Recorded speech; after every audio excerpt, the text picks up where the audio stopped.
The Human Edge. Maya Chen stood on the observation deck of her modest warehouse in Singapore, watching the rain fall on shipping containers stacked in neat rows. At 34, she had built Chen Logistics from nothing into a respectable regional operation. Her grandfather would have been proud. He'd started with a single truck decades ago. Now she managed a fleet that handled cargo across Southeast Asia. It wasn't glamorous, but it was hers. The call came on a Tuesday. At first, she thought it was a prank. Someone claiming to represent an interstellar trade delegation. 3 hours later, she stood face to face with Ambassador Klovek of the Galactic Trade Consortium, a being with iridescent scales and 4 arms who explained that humanity had been observed for decades before this official first contact. Your species has reached sufficient technological advancement to join the network, the ambassador said. His translator rendered his chittering speech into crisp English. We seek initial partners for limited trade operations. Why me? Maya asked. There are much larger companies. The ambassador's head tilted in what she would later learn was amusement. The consortium prefers to begin with smaller entities, less economic disruption. Your efficiency metrics are intriguing to us. Within months, Maya found herself signing contracts she barely understood, allowing her company access to 3 nearby star systems. The consortium provided a small vessel with interstellar capabilities and a liaison officer named Truzak to oversee operations. Maya's first shipment was modest, specialty electronics from Earth to Proxima Centauri II, where a mining colony of insectoid beings called the Vizc operated. The Vizc paid in rare minerals unavailable on Earth. On her 3rd run, Maya noticed something odd. Your loading procedures are incredibly complex, she told Truzak as they watched the Vizc workers meticulously arrange cargo following a precise, ritualized pattern. This is the way it has always been done, Truzak replied. The pattern of arrangement is sacred across all trading species. Maya shook her head. But it's wildly inefficient. You're wasting at least 40% of your cargo space. Truzak's antenna twitched. The pattern cannot be altered. It has been optimized over thousands of years. That night, Maya redesigned the loading system on her tablet. When she presented it to the Vizc foreman the next morning, he was initially outraged at the sacrilege. But when she demonstrated how it could increase cargo capacity by nearly half without compromising safety, his mandibles clicked in shock. The pattern has never been questioned, he said. Maybe that's the problem, Maya replied. Word spread quickly. Within 6 months, the Chen method of cargo arrangement had been adopted by traders across 3 systems. Maya's small company expanded rapidly, hiring more Earth staff and purchasing 2 additional vessels with the profits. The consortium watched with growing unease. At the 1-year mark, Maya was invited to the consortium's regional headquarters, a massive space station orbiting a gas giant in the Sirius system. The station bustled with representatives from over 30 species, all engaged in the complex dance of galactic commerce. The High Arbiter of Trade, an ancient being named Exulberith, whose species had been trading among the stars when humans were still learning to make fire, summoned her to the central chamber. Your methods are causing disruption, the Arbiter said, voice resonating from a translation device. Several established trading houses have filed complaints. Maya stood her ground. I've broken no regulations. The regulations did not anticipate your species' approach, the Arbiter replied. You humans do not respect traditions that have maintained order for millennia. With respect, Arbiter, tradition isn't always the same as efficiency. The galaxy is vast, resources are finite, and maximizing how we use them benefits everyone. The Arbiter's compound eyes narrowed. You speak of short-term gains. We think in centuries. Then you've had centuries to improve, but didn't, Maya countered. Perhaps a fresh perspective is exactly what's needed. She left the chamber with restrictions placed on human trading vessels, limitations on cargo volume, designated routes, increased tariffs. The consortium believed these measures would slow humanity's expansion into the network. They were wrong. Human traders simply adapted again. When cargo volume was restricted, they developed hypercompression technology that packed more goods into the allowed space. When routes were limited, they improved engine efficiency to make the longer journeys economically viable. When tariffs increased, they identified high-value, low-volume luxury goods from Earth that aliens would pay premium prices for. Coffee became worth its weight in precious metals, and single malt whiskey could purchase a small asteroid. 2 years after first contact, humanity had trading outposts on 17 worlds. Chen Logistics had become Chen Interstellar, with offices on 6 planets and a fleet of 22 ships. Maya found herself the unofficial representative of human trading interests throughout the sector. The established species of the consortium had never encountered anything like humans before.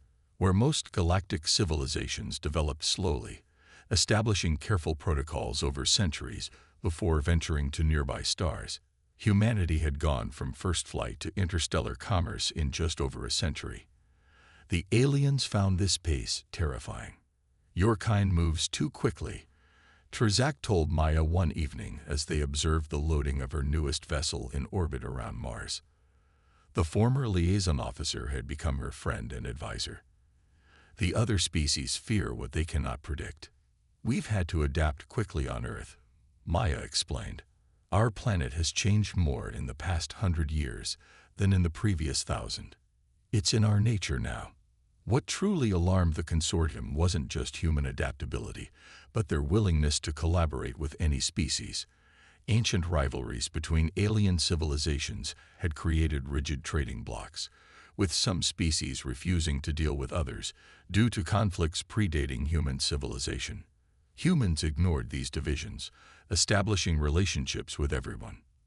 When the Valdurians, a proud warrior merchant species, discovered that humans were simultaneously trading with both them and their ancient enemies, the Xorax, they demanded humans choose sides. Maya's response was to organize a trade summit between representatives of both species, the first direct negotiations in over 700 years. It ended with a limited trade agreement between the ancient rivals, brokered by humans barely 3 years into interstellar commerce. At the 5-year mark, the consortium implemented its most drastic measures yet. Human vessels were banned from the central trading hubs. Essential navigation data for new routes was withheld. The message was clear: humanity's expansion must be contained. Maya gathered the leaders of the largest human trading companies on Luna Base, representatives from North American Shipping, European Trade Collective, African Resource Exchange, and dozens of others met to address the crisis. "They want to keep us as minor players," Maya told the assembled executives. "They fear what we represent: change." "We can't fight the entire consortium," said William Davies of North American Shipping. "They've controlled trade for thousands of years." "We don't need to fight them," Maya smiled. "We just need to make ourselves indispensable." That meeting gave birth to the Terran Trade Alliance. Rather than competing against each other, human companies would coordinate their efforts. More importantly, they would share innovations freely among themselves, a concept alien to the secretive trading houses of other species. As the consortium's restrictions tightened, human ingenuity flourished. The Alliance developed new navigation systems that didn't rely on consortium data.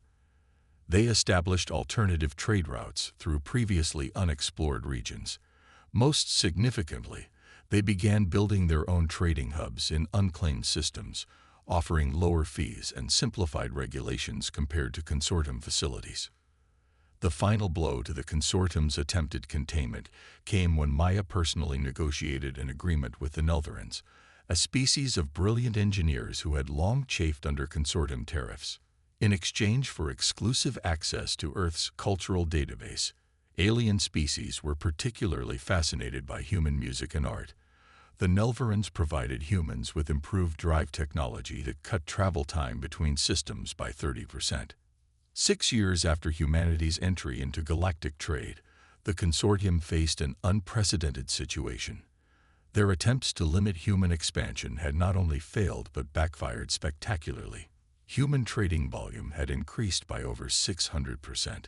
Nearly 40 species now conducted significant business through human intermediaries rather than traditional consortium channels.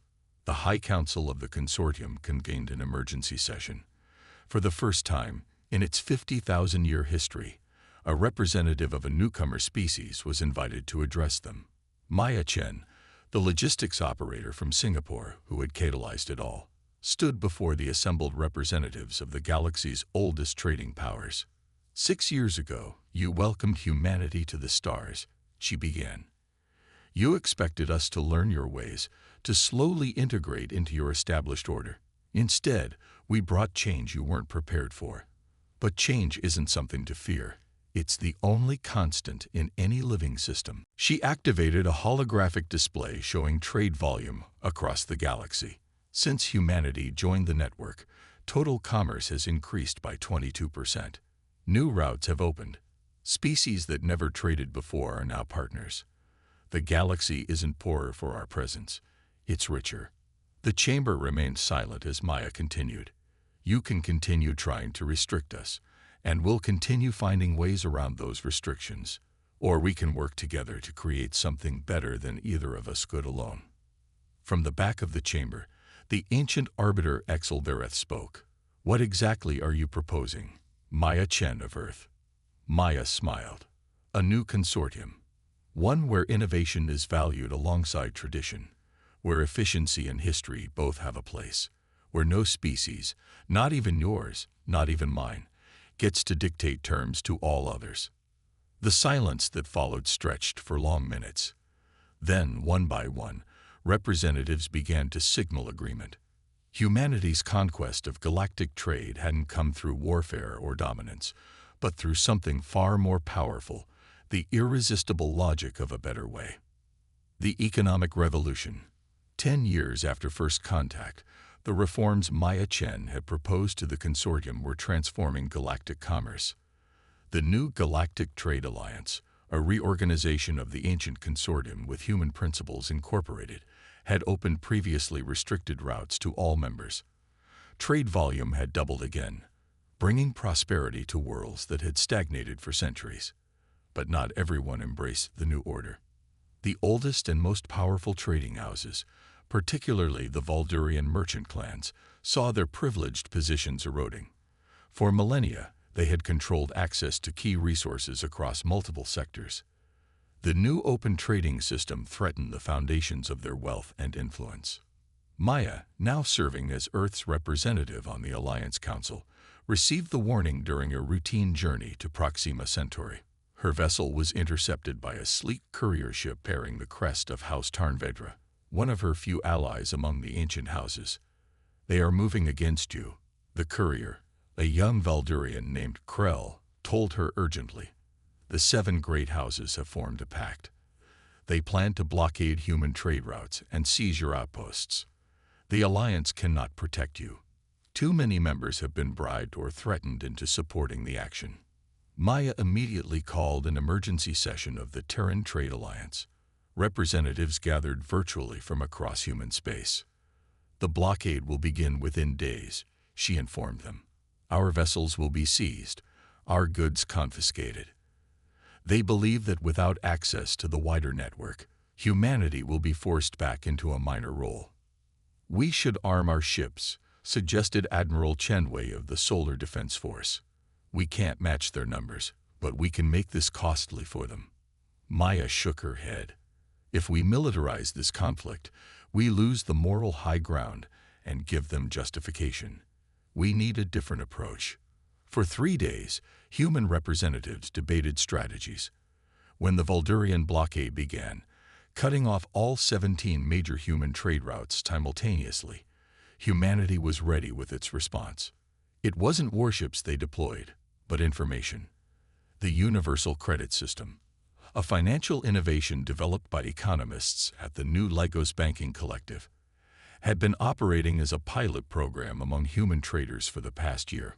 Unlike the complex, inefficient barter systems and localized currencies used by most galactic species, the UCS provided standardized, secure transactions across all participating worlds. As the blockade tightened, humanity released the UCS protocol to the galaxy, making it freely available to any world or trader who wished to adopt it. Simultaneously, human-operated trading hubs announced they would operate exclusively using this new system. The old financial methods are as inefficient as the cargo patterns we first encountered, Maya explained in a transmission broadcast across all Alliance frequencies. The UCS reduces transaction costs by 70% and eliminates the need for physically transporting currency or valuables. The timing was perfect. Merchants across the galaxy, already feeling the economic impact of disrupted human trade, seized on the new system. Within weeks, hundreds of worlds had adopted the UCS, bypassing the traditional financial houses that had underpinned Vuldurian power for millennia.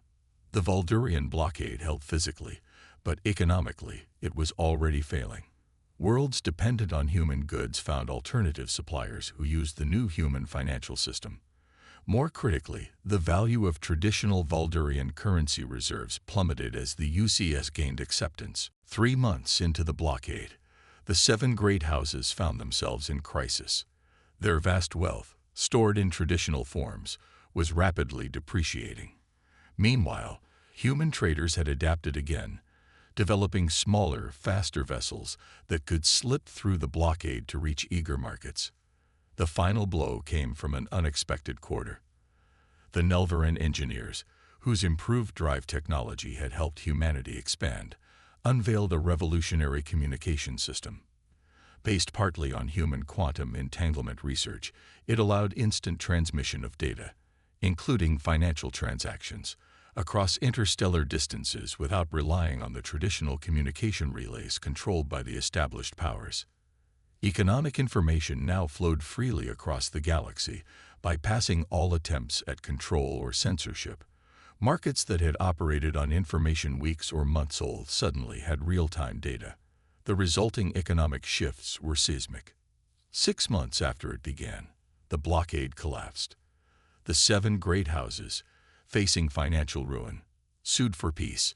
Maya Chen, as humanity's representative, did not seek punishment or reparations. Instead, she offered partnership.